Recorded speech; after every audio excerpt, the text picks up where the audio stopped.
Hello বন্ধুরা, আশা করি তোমরা সবাই ভালো আছো। আমিও ভালো আছি। তো আজকে চলে এসেছি তোমাদেরকে আমার এই ছোট্ট ছাদ বাগান দেখাতে।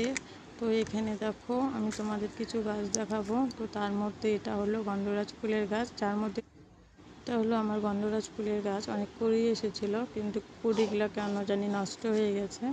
তো তারপরে দেখো আরও কিছু গাছ দেখাবো তোমাদের মধ্যে। তো এটা স্থলপদ্ম ফুলের গাছ, যেটা আমার অনেক পছন্দ। তো বন্ধুরা, আজকে আমি এই জবা ফুলের গাছটা নিয়েছি। কাকু বলেছে এটাতে নাকি 2 রকমের ফুল ফুটবে। আর এটা হলো গিয়ে আঙ্গুর গাছ, যেটা কিছুদিন আগে আমার মেয়ে বায়না করেছিল। তো এটা দেখো বন্ধু, আমার আগের লাগানো জবা গাছ। তো তার মধ্যে একটা ছোট্ট কলি এসেছে, তাতে আমি অনেক খুশি।